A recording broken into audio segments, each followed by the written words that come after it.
En El Mostrador Podcast, debate y conversación para comenzar tu mañana. Al Pan Pan, con Mirna Schindler. Entrevistas con los actores de hoy. El Mostrador, el poder de la independencia. ¿Cómo están ustedes? Muy buenos días. Comenzamos un nuevo capítulo de Al Pan Pan en este jueves 3 de agosto. Y queremos, por cierto, hablar del tema que ha estado gravitando en las últimas, yo diría ya a esta altura, más de un mes y medio, que es el caso Convenios, pero particularmente porque el Consejo para la Transparencia propuso una serie de medidas. Fundamentalmente también ha dicho que hay que mirar los forados, ¿no es cierto? Es decir, ¿dónde están los puntos rojos que hay que observar del Estado, desde donde se estarían produciendo, ¿verdad?, situaciones irregulares o que derechamente están contrarias a la ley en todo lo que tiene que ver con la administración de las platas públicas. Y por eso quiero pasar a presentar de inmediato al presidente del Consejo para la Transparencia, Francisco Leturia. Francisco, gracias por estar esta mañana con nosotros. Hola, ¿qué tal? ¿Qué tal? Y tal como tú lo dices, el tema principal son los forados. Y lo triste de esto es que nosotros los habíamos advertido hace mucho tiempo, y no solo nosotros, cualquier persona que haya estado metida en este mundo, los tenía identificados y había dicho, aquí tenemos una situación de alto riesgo, aquí va a pasar algo. Y es lo mismo que te podría decir alguien cuando te dice estamos jugando un partido de fútbol sin árbitro y sin cámara, o hay una fiesta donde hay algunos borrachos y de repente se va a apagar la luz. Cuando se apaga la luz en una fiesta y hay gente que tiene malas costumbres, todos sabemos lo que va a pasar. Lo que está pasando era predecible y también es predecible que si no hacemos cambios ahora, esas cosas van a seguir pasando, quizás de otra manera, van a contratar abogados, van a ser más sofisticados, porque lo que hemos visto ahora es muy tosco y muy grotesco, pero la posibilidad de usar al Estado como un botín y como una piñata. Te quiero decir otra cosa más que también es importante. A todos los bandidos del mundo, a todos los tramposos, les gusta la oscuridad, les gusta el relajo, les gusta el que haya poco control. Y en Chile hay bandidos y hay gente que mira al Estado como una piñata y hay una especie de industria lucrativa a niveles comunales, regionales, colgados de distintos ministerios, en los proveedores, en las productoras, en muchos ámbitos. Entonces, lo que tenemos que hacer, tal como en esa fiesta donde se apagó la luz y está guiando la escoba, tenemos que prender la luz. Lo que nosotros decimos es stop. Primero que nada, prendamos la luz, porque a lo que más reaccionan los tramposos es al escarnio público. Así los sumarios de la Contraloría, eso es muy importante. Los sumarios de la Contraloría. Dime, estoy inspirado. Sí, está súper bien. No, está muy bien que estés inspirado porque de eso se trata, ¿no es cierto? Que esa inspiración pueda llevar efectivamente a que la organización que tú presides pueda hacer un aporte significativo, porque también ustedes dicen en esta propuesta cuánto daña a la fe pública, a la confianza en las instituciones y, por cierto, finalmente a la democracia, lo que está ocurriendo. Pero quiero preguntarte, vamos para especificar de estos forados que estamos hablando. Tú dices, nosotros advertimos esto. A ver, ¿qué fue lo que advirtieron y cuáles son esos forados? Mira, a lo menos desde fines del gobierno de la presidenta Bachelet, durante todo el gobierno del presidente Piñera, durante la campaña presidencial, imaginémonos Kast Boric, y durante este gobierno hemos dicho, aquí se la estamos dando fácil al que quiera hacer trampa, al que quiera corromperse, al que quiera robar. Hay pocas sanciones, hay poco control, completamente insuficiente, hay mucha discrecionalidad en el manejo de los dineros públicos y hay mucha opacidad, porque aquí lo que te iba a decir recién, es mucho más efectivo el control que puedan hacer los ciudadanos, la gente que está en los lugares donde suceden las cosas, que ve con sus propios ojos cómo alguien está en la nómina pero no trabaja, cómo se paga el triple o el cuádruple por un servicio que además ni siquiera se hace muchas veces. Si no contamos, o sea, el apoyo que puede hacer el periodismo. Piensa tú que todos los grandes casos de corrupción no los han descubierto las instituciones o los controles institucionales. El control institucional, la Contraloría del Ministerio Público se mete después de que el tema estalla por la prensa. Entonces, ¿qué es lo obvio? Lo que hay que fortalecer es el control ciudadano, la capacidad de la prensa de tomar acción, aumentar la transparencia para que eso sea posible. Bueno, y nada de esas cosas existía Y no es por casualidad que no existía. Hay mucha gente que quiere que estas cosas no cambien. Opacidad, falta de control, falta de sanciones. Francisco, pero hay algo ahí que pasó y que te lo quiero comentar respecto de lo que ha dicho el senador socialista Fidel Espinosa, que explicaría por qué pasamos, o sea, se pasó de un traspaso a fundaciones de un determinado monto a un traspaso a fundaciones de un monto muchísimo mayor, donde también se relajaron temas tales como cuáles era la cantidad de años mínimos que tenía que tener una fundación para poder postular a fondos, o la cantidad o las áreas a las que podía postular. ¿Qué señala el senador Espinosa? Y te lo pregunto específicamente, que en la discusión presupuestaria del año pasado se pasaron determinadas glosas, es decir, especificaciones de cómo se iba a gastar el presupuesto, por ejemplo, en cada región, y eso implicaba las platas que iba a gastar, por ejemplo, el gobierno regional, y ahí se relajaron ciertos aspectos para hacer más fácil el trabajo de estas fundaciones, para poder, ese era el espíritu según uno podía esperar desde lo más transparente o desde la buena fe, si tú quieres, hablemoslo así. Entonces él dice que en esa discusión presupuestaria es cuando comenzó el problema y que él lo advirtió y nadie más tomó cartas en el asunto. ¿Tú lo ves también así? Sí, ahí tiene un punto el senador Espinosa, lo entiendo perfectamente bien. Ahora, ese tema agravó el problema, porque ahora estamos con el foco en las fundaciones, pero Ya. antes estábamos en el foco en las corporaciones municipales o en los Vita Salud, Vita Cultura, que son distintos espacios para robar. Si aquí A ver. hay muchas posibilidades, estamos ahora porque está de moda las fundaciones, pero la verdad, lo mismo que se hace con las fundaciones se podría hacer por la vía de una empresa, de un contratista, de una productora. Hay muchas, se ha hecho y se va a seguir haciendo. Ahora, tema particular de la fundación es lo que dice el senador Espinosa. Efectivamente, se relajó el tema, se relajaron varias cosas, varios sistemas de control, no solamente el tema de la antigüedad.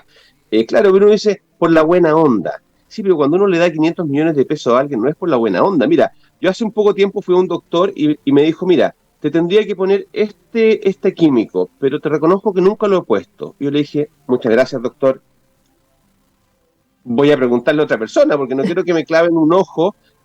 Está bien, le agradezco su honestidad, pero nunca, yo quiero que lo haga alguien que lo haya hecho muchísimas veces, que haya aprendido con alguien que sepa. Entonces, aquí no le estamos dando, no es una escuela de practicantes, no le estamos dando un sueldo mínimo, estamos dándole mucha plata. Entonces, quiero parafrasear al presidente de la República cuando dijo que más allá de la calificación jurídica, esto es corrupción, yo diría, más allá de la calificación jurídica, este relajo es criminal, lo es casi criminal, es como decir, mira, hay 100 gatos alrededor de mi casa, tengo 5 kilos de carne y voy a abrir las puertas porque es más bonito que circule el aire. Es una tontería, eso es una cosa que no puede hacer nadie prudente, y te lo voy a decir, nadie que vive en Chile. Si en Chile vivimos seres humanos que somos chilenos, sabemos que hay mucha gente que se tienta y que si relajamos las cosas, es muy probable que van a pasar. Yo no me cuesta ponerme en la cabeza de la persona que generó el relajo, porque ¿cómo responde después?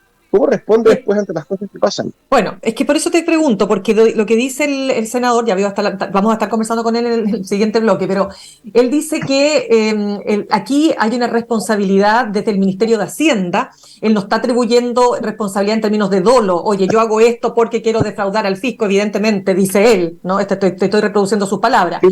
Pero sí, pero es que aquí me interesa mucho porque aquí se supone que el espíritu, y por eso que quiero que entremos en ese aspecto, es que el proceso fuera más expedito. Por eso que contrato directo, claro, uno se pregunta, pero déjate una boleta de garantía. Sí, hubo boletas de garantía en algunos casos y en otros no. Pero a mí lo que más me impacta, no solo por el monto, sino que fundaciones que, no todas, porque quiero hacer el distingo, pero determinadas fundaciones que no tenían ninguna experiencia, o que tenían experiencia en un rubro completamente distinto, ¿no? Y que cambiaron de rubro cuando ya habían recibido los fondos. Entonces hay una cantidad de cuestiones truchas ahí que son muy poco defendibles, ¿no? Mira, ojalá que el mismo criterio, porque por facilitar las cosas, no lo empiecen a usar en los controles de aduana, en los controles de tráfico de drogas o cosas así, o lo que pasa en las cárceles, porque si por la buena onda y por hacer las cosas más fáciles, claro, todo es más fácil si lo relajamos. Hay un concepto en derecho, que es un aforismo que dice, la negligencia grave se equipara al dolo. Hay veces que no sirve de nada decirse aquí no fue doloso. ok, no fue doloso, pero fue, ¿cómo no se te ocurrió que podía pasar esto? Está bien, yo creo que hay que facilitar que todas, no podemos decir que solo el Estado solo va a trabajar con fundaciones que tengan más de 100 años de experiencia, es ridículo, hay que darle oportunidad a los nuevos, a los que van partiendo, pero no le partimos dando 500 millones de pesos. Vamos piano a piano, vamos creciendo, vamos generando fortaleza, vamos mostrando cosas, pero aquí hay gente que se creó de un día para otro, que cambió el giro de un día para otro y que se llevaron todos los fondos. Eso no tiene ni una explicación ni desde el punto de vista de la fundación, ni desde el que los eligió. Entonces, claramente, yo creo que si hoy día le preguntáramos a las personas que generaron ese relajo como dicen los centroamericanos, además, que relajo genera relajo, algo muy malo, no creo que estén muy orgullosos de lo que hicieron. Si lo hicieron de buena fe, yo les diría, ok, pero negligencia a ese nivel, para efectos prácticos, se equipara al dolo. Ya, tú mencionaste 13 frentes, ¿no es cierto?, que están en juego en este caso de llamado convenio, ¿no es cierto? O sea, fundamentalmente estamos hablando de los ministerios y en el segundo término estamos hablando de los GORES, de los gobiernos regionales. No olvidemos que hay 5 fiscalías que están investigando 10 convenios por 11.000 millones de pesos que comprometen a los gobiernos regionales, esta vez en un frente distinto, porque son los gobernadores regionales, son electos por voluntad popular, digamos, por votación popular. Y en tercer término mencionaste las corporaciones municipales. Entonces me gustaría que, abordemos los 3. ¿Dónde están los forados de cada uno? No te diría el mundo municipal en general, pero también podríamos hablar, no hemos entrado ni siquiera a hablar de las empresas del Estado. Yo no quiero saber ahí cómo se asignan los contratos, los servicios. Ahí puede ser un mundo mucho más sórdido y más difícil de investigar. Pero eso dejémoslo aparte. Los forados están básicamente en que hay mucha discrecionalidad para asignar recursos millonarios, y los asignan personas que a veces no están capacitadas o no tienen el discernimiento para hacerlo, como se ha demostrado. Segundo lugar, poca rendición de cuentas y poca transparencia. O sea, la plata se la pasa el municipio a las corporaciones, a las asociaciones municipales, a estos organismos territoriales como los Vita Salud o las juntas de vecinos, y ahí se considera dinero privado. Se considera que son instituciones privadas, dinero privado, y hacen lo que quieren, le pagan lo que quieren a los funcionarios, viajan por el mundo en primera clase, gastándose destinos exóticos. ¿En primera clase? En business salió hace poco tiempo un reportaje. Claro. Bueno, no, pero o sea, claro, era un alcalde que había gastado, no sé, más de 100 millones de pesos en poco menos en 4 meses de la comuna más pobre de Chile. La verdad, uno dice, y por la vía triangular, por otra parte, con varios funcionarios municipales, uno dice, esto no tiene mucha justificación. Y si no hubiese sido, te recalco, por vigilancia ciudadana, alguien de la calle, no fueron las alarmas institucionales, no saltan. Esto salta porque una persona que conoce el tema hace la denuncia sale en un medio de comunicación y el alcalde se ve enfrentado a la comunidad. Pero aquí ni el Ministerio Público ni la Contraloría es muy fácil saltarse esos controles. Dependemos en la práctica, y así va a ser, eso hay que aceptarlo, no lo vamos a cambiar de otra manera. Para controlar la corrupción dependemos más del periodismo, de la prensa libre, de los ciudadanos alertas que hagan denuncias, y por lo tanto que tengan herramientas como la transparencia. La transparencia no es más que una herramienta para que la gente pueda denunciar y para la prensa libre. El control de la corrupción depende 100 veces antes de eso que de contratar más auditores en la capital de una provincia. Sabemos que no funciona, aunque sean probos, aunque sean honestos, dicen, vengo a investigar este caso, y te pasan una montaña, literalmente, 3, 4 camionetas con papeles. Es imposible trabajar así, les van a meter goles. La única forma de controlar es transparencia, vigilancia ciudadana. Ya, la vigilancia, eso me parece súper importante, pero sigamos entonces. Hablaste de las municipalidades, recordemos que antes de que estallara el caso Convenios, el tema estaba concentrado, ¿no es cierto?, en términos de corrupción, estaba concentrado en la municipalidad de Vitacura, ¿no? Claro, destalla el caso, eso queda stand-by. ¿Te puedo hacer una precisión? Que uno de los problemas que tenemos, claro, la Vitacura era lo más bombástico, lo más sonoro, pero en ese momento sabíamos que más de la mitad de los municipios de Chile tenían investigaciones penales por casos de corrupción abiertas. Imagínate todos los que no se han descubierto. tenemos un problema también que como no tenemos desarrollada a veces la prensa local, y casos como, imagínate, San Ramón, que después vimos que era bastante grande, nunca apareció en la prensa hasta cuando no se mezcló con las elecciones de un partido político. O sea, imagínate lo que pasa en provincia, en las comunas rurales, donde el alcalde es el principal empleador de la comuna, la persona más importante, la persona lejos con más poder, con cero control de nadie. La verdad es que en esos lugares los espacios para hacer chanchullos, para hacer cosas inadecuadas, son totales, son totales. O sea, Vitacura, menos mal que es un lugar atractivo para los medios de comunicación y que los dineros eran groseramente grandes, pero durante 20 años pasó lo que pasó y no sonó ninguna alarma. O sea, eso es lo que debe preocuparnos. 20 años sin que sonara ninguna alarma. ¿Qué pasó ahí? Ya, entonces después de eso, que lo tengo clarísimo, ¿no? Y estos casos, me imagino que estas causas que tú dices abiertas siguen abiertas, o sea, no ha pasado nada desde que estalló el caso Convenio. Por lo tanto, uno tendría que esperar que esas causas sigan abiertas. Pero luego viene... Podemos suponer que hay mucha corrupción, la gente sabe, la gente tiene información y la gente percibe, son cosas entre datos objetivos y subjetivos, de que a pesar de que los municipios son muy valiosos, son los organismos con más corrupción dentro del Estado de Chile. Y eso es lamentable, eso es culpa de los que, no es culpa del chancho solo, es del que le da el afrecho y eso es todo el sistema político. Ya, que por alguna razón, sí, por alguna razón hay gente que le interesa que eso sea así. Ya, pues y entonces pasa esto de que ahora nos concentramos en seremis de vivienda o seremis, ¿no es cierto?, de ministerios respectivos, ¿no?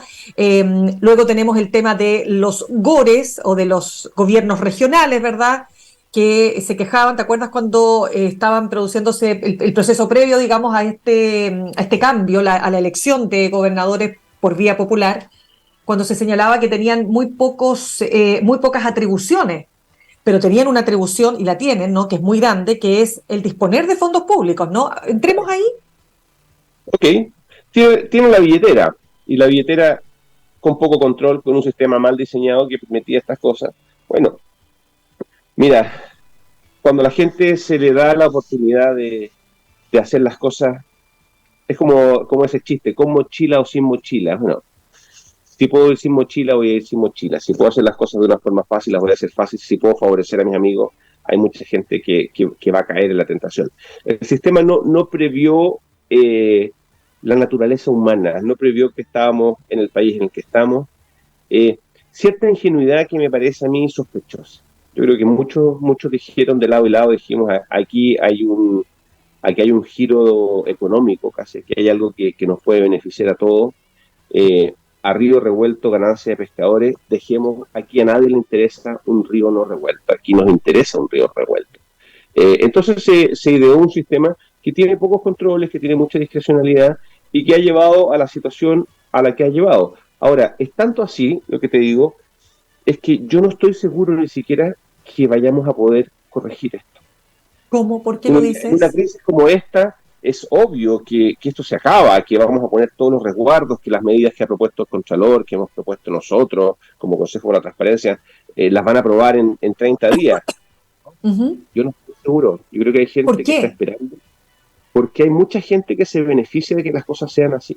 Hay mucha gente que vive de la piñata y que se dedica a piñatear.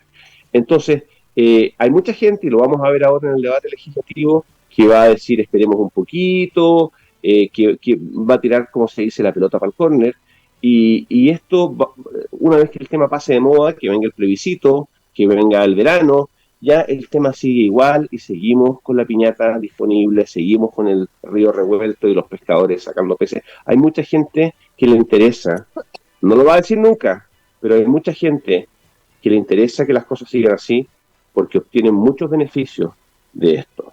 Y eso ya, pero espérame, pero es que los costos políticos que esto ha generado son enormes, pues. O sea, tú tienes acá un gobierno que está todos los días teniendo que apagar un incendio, un pequeño incendio, etcétera. Por otro lado, tienes una oposición que evidentemente ha usado el caso Convenios para capitalizar a su favor, ¿no es cierto?, los efectos políticos que esto tiene, y tienes un partido como la UDI que no se sienta a conversar, que se sale de la mesa de conversaciones con el gobierno, etcétera. Entonces, ¿hasta qué punto tú puedes mantener esto, ¿no es cierto?, sin resolución? Mira, a mí me encantaría que estos costos se traduzcan en una gran reforma, en un gran pacto nacional anticorrupción, Ah, aunque sea en los avances mínimos que hay que hacer. Pero es tan fuerte los intereses que hay detrás de esto. Esto no es así por casualidad. No hemos llegado al año 2023 con estos sistemas de tanto relajo por casualidad. Hemos llegado porque hay gente que le interesa y le ha interesado mantenerlos así. Y a esa gente le sigue interesando. Es verdad, el gobierno ha pagado costos, pero hay muchas fundaciones que han dicho que no van a devolver el dinero, hay mucha gente, aquí además, como te digo, estamos con el foco de las fundaciones, pero esto ocurre a nivel municipal, ocurre a muchos niveles donde hay una cadena alimenticia de gente que lucra mediante estos mecanismos de relajo. Entonces, vamos a ver, ahí va a haber un choque de fuerza, efectivamente, entre la gente de bien, entre la gente que tiene una visión de Estado, de bien público, la gente que está pagando los costos políticos, versus operadores, empresas, proveedores, financistas de campaña, que van a decir, mira, a mí ya el costo político es un costo asumido, ya estamos en el porcentaje de popularidad que estamos, yo, la plata que entra todos los meses, o sea, yo no vivo de la popularidad, yo vivo, yo vivo del mecanismo. Y eso, a ver, ojalá que triunfe el bien sobre... Aquí creo que es de las pocas veces casi donde se puede hablar claramente, pues de las pocas veces en la vida donde se puede hablar claramente de bien y el mal. Y yo creo que va a haber un choque de fuerza acá. sí, Francisco, ¿qué pasa con el tema que se planteó también en estos días que tiene que ver con los cursos de capacitación para trabajar en la administración pública, ¿no? Lo planteó el Contralor, que no habían Sí. tomado el curso de probidad, lo planteó el propio ministro de Justicia. A ver, ¿hasta qué punto lo que hay aquí también es desconocimiento, dirías tú, de cómo funciona el Estado? Pues, pensemos que hay desconocimiento. Pero el punto ahí sería otro, es por qué nombrar a una persona en cargos de alta responsabilidad, que ganan 7, 8, 9 millones de pesos, que manejan miles de millones, cientos de personas, y eligieron a una persona que no sabía el ABC. O sea, uno espera que cuando uno va a un CEFAM, a un consultorio, a una clínica, lo que sea, uno no le pregunta al doctor si sabe dónde tiene que pinchar la vena. Hay cosas que tú entras a la pega sabiendo. Alguien que maneja, que es chofer, conductor, tú le pides que tenga licencia de manejar antes de. Eh, Hay gente, si aceptamos la tesis de la ignorancia, significa que hay gente que nunca debió haber estado en los cargos que estuvo y que nunca debió haber sido nombrada y que hubo también una negligencia de parte de la persona que lo nombró. Entonces, una tesis delicada. Segundo, capacitaciones. Siempre es bueno capacitaciones. Siempre, todo el tiempo podemos. O sea, yo me venía en el metro para acá a la oficina escuchando un podcast donde estaba aprendiendo algunas cosas nuevas de inteligencia artificial y de blockchain que no sabía. Todos nosotros estamos capacitándonos siempre. Ahora, que haya que tomar un curso para ejercer un cargo público, yo te diría, bueno, mira, si no sabes, si no eres competente, no ocupes el cargo público para estudiar. O sea, el ideal es que llegues preparado, sobre todo si vas a ser ministro, subsecretario, seremi. O sea, si no lo sabes, bueno, a lo mejor toma un cargo secundario y más adelante en la vida, cuando adquieras experiencia, lo podrás hacer. Pero uno quisiera que en los cargos de alta responsabilidad hubiese gente que ya está preparada. Hay mucha gente, no todos servimos para todo. Bueno, si no estás capacitado, dedícate a otra cosa. Yo creo que los cursos Sí. se le entendió. Creo que el ministro Cordero trató de decir otra cosa. Los cursos en todos los países desarrollados que tienen bajos niveles de corrupción, hay una política permanente de educación en materias éticas y de probidad y que generan una cultura de la probidad, pero no es que uno lo nombra en Ceremi y tiene que empezar a tomar clases primero de las cosas básicas, o sea, conflictos de interés, cosas así. O sea, una persona que no entiende lo que son los conflictos de interés no debe cruzar el umbral de un ministerio. Y además algunas normas específicas sobre boletas de garantía, eso, bueno. En fin. Ya pues. No, tenemos muchísimo más que conversar, se nos acaba el tiempo, Francisco Leturia. Solo me hiciste recordar una frase que pronunció en este programa el senador socialista José Miguel Insulza. Imagínate la experiencia política que tiene de tantos gobiernos, ¿no? Diciendo que la política es una profesión, no una afición. Así que hay mucho que ver en ese sentido. Francisco, te pasaste, muchas gracias. Muy sí, importante. Pues, es muy la burocracia, los cuadros permanentes que a veces entra un gobierno y barre a la gente con experiencia. Ese es otro tema. Es un temazo respecto de los funcionarios públicos y de la administración, la alta administración pública. Gracias, Francisco, que estés muy bien. Encantado. Chao, Mirna. Que estés muy bien, muchas gracias. Saludamos a esta hora a nuestros auspiciadores. Copeuch Inversiones te ayuda a cumplir tus metas desde 1.500 pesos y con una comisión que se acomoda a tu bolsillo. 100% digital, fácil de usar, te acompaña y con el completo control de tus fondos. Copeuch.cl, el sitio donde todos pueden invertir.